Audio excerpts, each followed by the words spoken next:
No ar, Grupo da Notícia.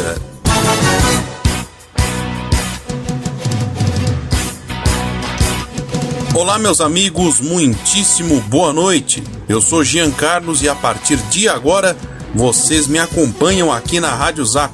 As notícias de Cascavel, do Paraná, do Brasil e do mundo, agora no Grupo da Notícia. Edição de estreia hoje, dia 13 de outubro de 2020. Como todos os anos anteriores, a greve do transporte coletivo em Cascavel pegou muita gente desprevenida. Ontem, a Transitar, antiga Cetrans, confirmou que, a partir de hoje, 73 ônibus estariam circulando pela cidade com horários reduzidos. Mas hoje, pela manhã, a greve foi retomada pelos motoristas, apesar de 65% da frota estar rodando, segundo uma liminar da Justiça. Essa situação deve se manter até que haja um acordo entre os funcionários e as empresas de transporte coletivo.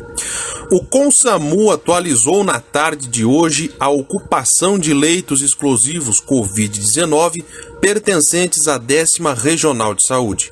De acordo com o boletim, dos 46 leitos de UTI entre os hospitais de Retaguarda, o Universitário e o São Lucas, 24 estão desocupados. Já aos leitos de enfermaria, dos 59 disponibilizados, 27 estão ocupados e 32 estão livres. A taxa de ocupação de leitos de UTI é de 56,58% e a de enfermaria, 45%. Até onde se sabe, Cascavel registra 148 mortes causadas pelo Covid desde o início da pandemia. Nessa primavera, que até agora tem sido uma das mais quentes dos últimos anos, a Sanepar inicia a operação de um novo poço tubular profundo em Toledo. Com mais esse equipamento, a cidade passará a ser abastecida por 10 poços, além do rio Toledo. Os poços são responsáveis por 63% da produção de água do município. Localizado no Jardim Panorama, próximo ao rio Lopei, o novo poço tem capacidade de produção de 2,6 milhões de litros por dia. Também foram executados mais de 4,6 quilômetros de adutora. O investimento da Sanepar foi de 2 milhões de reais. A capacidade diária de produção da cidade, que tem 142.645 habitantes, passará a ser de 32 milhões de litros. Nos últimos 4 anos, a Sanepar investiu cerca de 20 milhões no sistema de abastecimento de água da cidade. Foram construídos novos reservatórios e foi ampliada a rede de distribuição. A Prefeitura de Foz do Iguaçu e o governo do Paraná definiram um plano de contingência para o enfrentamento da Covid-19 com a reabertura da Ponte da Amizade, prevista para quinta-feira. O documento foi enviado hoje ao Ministério da Saúde. O plano prevê a criação de 70 novos leitos de UTI Covid-19, sendo 50 no Hospital Municipal e 20 na Macro-Regional Oeste. Implantação de uma unidade móvel na cabeceira da Ponte da Amizade para a triagem dos pacientes. Ampliação da testagem com aquisição de insumos, novos equipamentos como camas elétricas, monitores, ventiladores pulmonares, aparelhos de ultrassom, além da contratação de equipes, incluindo médicos, enfermeiros e auxiliares de enfermagem.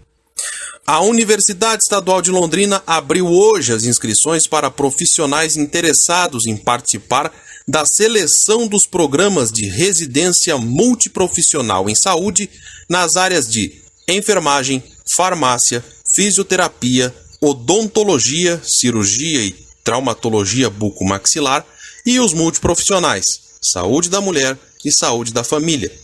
As inscrições custam R$ 323 e poderão ser feitas até 12 de novembro na página da Pró-Reitoria de Pesquisa e Pós-Graduação da UEL, na aba Residências.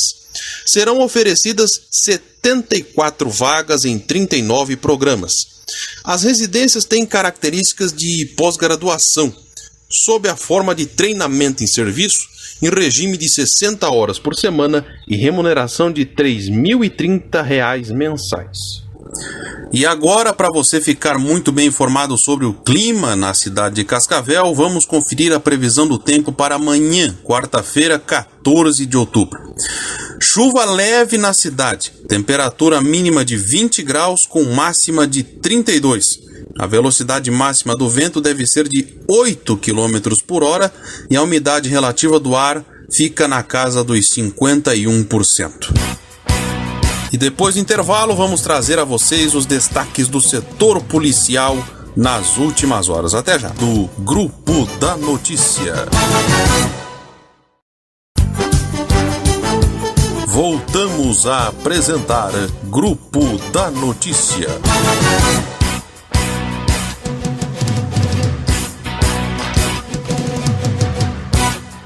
Estamos de volta. O Grupo da Notícia continua na ativa, trazendo para vocês agora as notícias do setor policial. Um homem que é acusado de estuprar uma mulher grávida de 6 meses na cidade de Nova Laranjeiras se entregou à polícia de Laranjeiras do Sul nesta manhã. Segundo informações, o homem se apresentou com advogado. Contudo, de acordo com o delegado de Laranjeiras do Sul, Marcelo Trevisan, já havia sido expedido um mandado de prisão contra o mesmo. Dessa forma, o suspeito foi preso e agora fica à disposição da Justiça. Policiais civis do GDE da Polícia Civil de Cascavel auxiliaram nas investigações, juntamente com a PM e a Polícia Civil de Nova Laranjeiras. A prisão contou com apoio do Ministério Público e do Poder Judiciário. O delegado Marcelo disse que o caso está praticamente elucidado após a prisão do homem. A civil tem 10 dias para concluir o inquérito. Durante a noite de ontem, policiais militares da Rádio Patrulha do município de Clevelândia, pertencentes ao 3º Batalhão da PM, receberam informações de que 4 indivíduos armados tentaram roubar 2 propriedades. Após buscas, a equipe achou com os suspeitos, que dispararam em direção à equipe, onde um indivíduo foi baleado e os demais fugiram pelo mato. Com apoio da PM de Santa Catarina, a equipe realizou as buscas utilizando cão e helicóptero, mas não encontraram os outros envolvidos. Um adolescente de 15 anos foi apreendido e numa mochila foram encontrados uma pistola calibre 38, 2 carregadores, munições e 22,8 gramas de maconha. O adolescente foi encaminhado junto com a arma para as providências cabíveis. A ação integra a Operação Metrópolis, que está acontecendo na região oeste e sudoeste do Paraná, comandada pelo 5º Comando Regional, unindo as forças de diversos batalhões da PM com o objetivo de combater o tráfico de drogas, armas e munições e o contrabando. Inclusive, a PM iniciou hoje a 3ª etapa da Operação Metrópolis e, para auxiliar, recebeu o efetivo do BOP. O lançamento da operação ocorreu essa tarde em frente à Catedral de Cascavel e a grande mobilização de policiais chamou a atenção de quem passava pelo centro. As abordagens devem ser intensificadas para inibir a criminalidade. A operação deverá ter diariamente 950 policiais militares e 370 viaturas distribuídos estrategicamente em 94 municípios do oeste e sudoeste do Paraná. Bom, e depois do intervalo, as notícias do Brasil e do mundo aqui no Grupo da Notícia. Fique com a gente, tentando o Grupo da Notícia. Voltamos a apresentar Grupo da Notícia.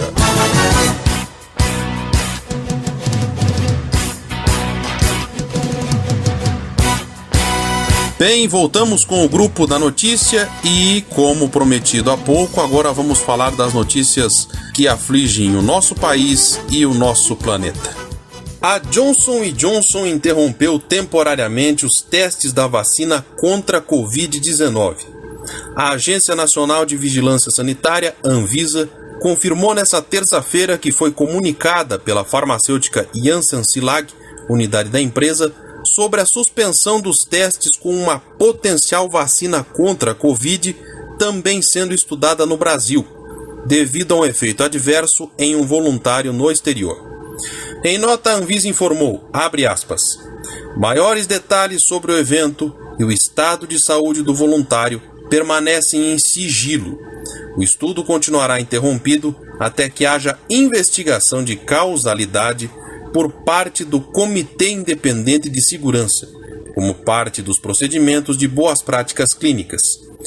No Brasil, a inclusão do primeiro voluntário no estudo ocorreu em 9 de outubro, e novas inclusões só poderão ocorrer quando houver autorização da Anvisa, que procederá com a análise dos dados da investigação e decidirá pela continuidade ou interrupção permanente do estudo clínico com base nos dados de segurança e avaliação risco-benefício, fecha aspas. O ministro do Meio Ambiente, Ricardo Salles, afirmou hoje que o governo federal tem competência para fiscalizar só 6% dos 15 milhões de hectares do Pantanal. Segundo Salles, o governo tem competência para fiscalizar só 902 mil hectares da área total do bioma, correspondente a reservas indígenas, assentamentos, florestas destinadas e unidades de conservação localizadas na região. Durante a audiência, Salles defendeu o uso de fogo controlado, conhecido como fogo frio, e a criação de gado para combater as queimadas no Pantanal. Porém, especialistas dizem que a lógica de o gado evitar as queimadas por comer matéria inflamável é um mito. O ministro já havia relacionado a falta de fogo frio ao aumento das queimadas no Pantanal. Salles destacou que o fogo controlado ajuda a reduzir o volume de massa orgânica e diminui a proporção dos incêndios. O Supremo Tribunal Federal informou hoje que o presidente da Corte, ministro Luiz Fux, vai levar o caso de André Oliveira Macedo, conhecido como André do Rap, para análise no plenário amanhã. André do Rap é considerado pela Justiça um dos principais traficantes de uma grande facção criminosa. Ele estava preso preventivamente desde setembro de 2019, quando foi localizado em uma mansão em Angra dos Reis, litoral sul do Rio de Janeiro. De acordo com a Polícia Civil de São Paulo, ele comandava o envio de drogas para a Europa pelo Porto de Santos. O ministro Mauro Campbell, do Tribunal Superior Eleitoral, concedeu uma liminar provisória que suspendeu a inegibilidade do prefeito do Rio de Janeiro, Marcelo Crivella, do Republicanos, que disputa a reeleição. Na decisão, Campbell disse que a pena de inegibilidade é personalíssima, ou seja, é preciso que haja provas robustas de que o acusado efetivamente cometeu a irregularidade, o que, segundo o ministro, não ocorreu no caso de Crivella. Em nota, Crivella disse que a decisão do TSE fez justiça e que não houve abuso de poder no evento da Comlurb, já que o filho dele perdeu a eleição para deputado. Crivella, aliás, está em segundo lugar na mais recente pesquisa do Datafolha para a Prefeitura do Rio de Janeiro, angariando 14% das intenções de voto. Em primeiro está o ex-prefeito Eduardo Paes, do Democratas, com 30%. A ministra Carmen Lúcia, do Supremo Tribunal Federal, negou o habeas corpus no qual a deputada federal Flor de Lis pedia a suspensão das medidas cautelares que lhe foram impostas pelo juízo da Terceira Vara Criminal de Niterói, ou seja, tornozeleira eletrônica e recolhimento domiciliar noturno. Vale lembrar que Flor de Lis é apontada pelo Ministério Público Fluminense como mandante do assassinato de seu marido, o pastor Anderson do Carmo. 7 filhos e uma neta da deputada também respondem pelo crime. Flor de Lis só não foi presa por ter imunidade parlamentar. No entanto, um processo por quebra de decoro está em andamento em Brasília, o que pode acarretar na perda de seu mandato.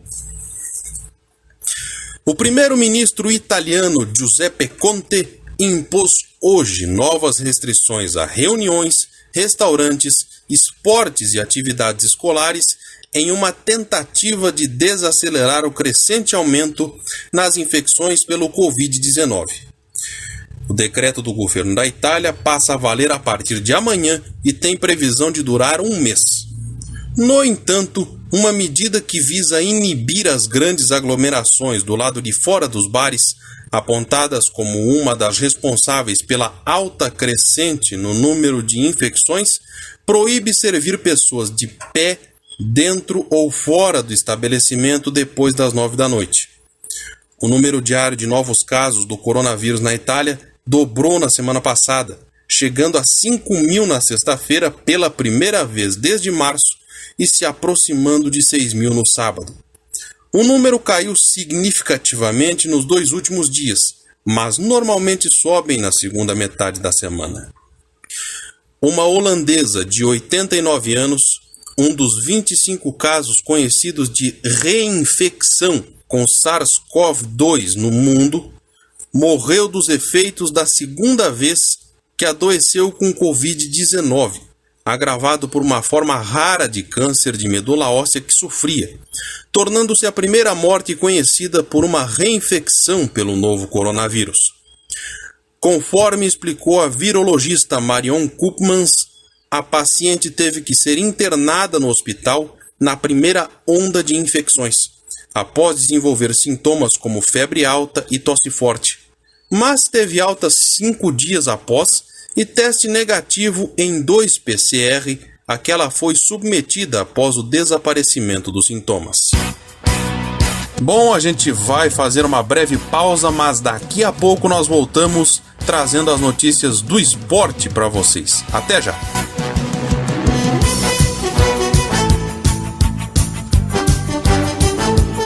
Estamos apresentando o Grupo da Notícia. Voltamos a apresentar Grupo da Notícia.